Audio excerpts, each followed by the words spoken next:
கிழங்கு விவசாயம் போட்டிருக்கீங்களா? ஆமாம். அது உங்களுக்கு அனுபவமாக போட்டிருக்கீங்களா, இப்போ புதுசாக போட்டிருக்கீங்களா? இல்லை, அனுபவம் இருக்கிறேன். நான் ஒரு லாரி டிரைவர். கம்ப்ளீட்டாக நீங்கள் தான் போட்டிருக்கீங்க? ஆமாம். இது எவ்வளோ இடத்துல போட்டிருக்கீங்க?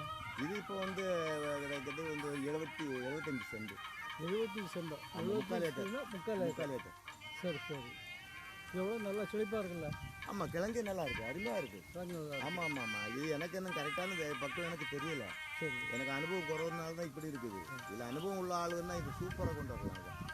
அந்த கரெக்ட் டைமுக்கு உரம் கொடுத்து, கரெக்ட் டைமுக்கு தண்ணியை கொடுத்து, அந்த நோய்கள் எப்படி இருக்குன்னு பார்த்து கொண்டு வந்துட்டாங்கன்னா சூப்பராக கொண்டு. இந்த இடம் எங்கள் ஊரில் உள்ள செழிப்பான விவசாய நிலம். இங்கு எந்த பயிர் போட்டாலும் நல்ல மகசூல் கிடைக்கும். இங்கே மரவள்ளி கிழங்கு செடி போட்டிருக்காங்க. அது நல்லாவே வந்திருக்கு, நல்ல மகசூலும் கிடைச்சிருக்கு. இப்போது இங்கே செடிகளை பிடுங்கி கிழங்கு எடுக்கும் வேலை நடந்துகிட்டு இருக்கு.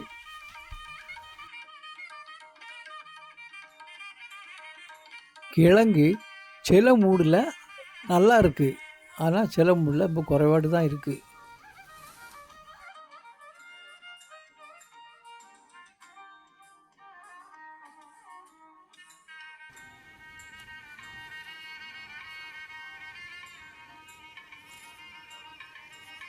இந்த கிழங்கு செடியையும் ஒடித்து கட்டுகளாக கட்டி அதை மார்க்கெட்டுக்கு அனுப்பி வச்சு மாட்டு தீவனமாக அதை விற்று விடுகிறார்கள். அதுலேயும் அவங்களுக்கு நல்ல வருமானம் கிடைக்குது.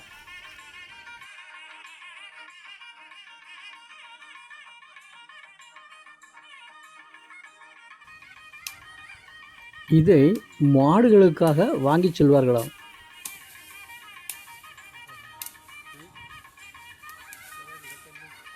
வேலைக்காரங்களுக்கு ஒரு நாளைக்கு 1000 ரூபாய் கூலியாகும்.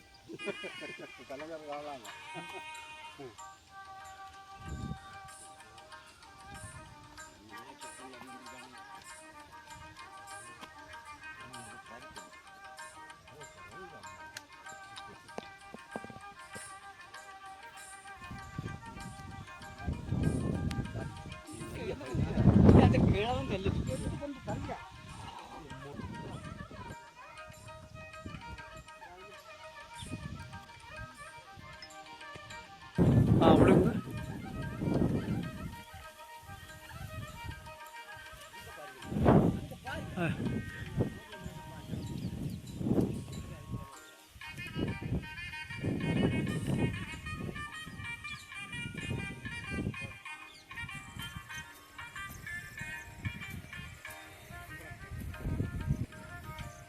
எடுக்கப்பட்ட கிழங்குகளை மார்க்கெட்டுக்கு கொண்டு செல்வதுக்கு வேண்டி வண்டியில் ஏற்றி லோடு பண்ணுறாங்க.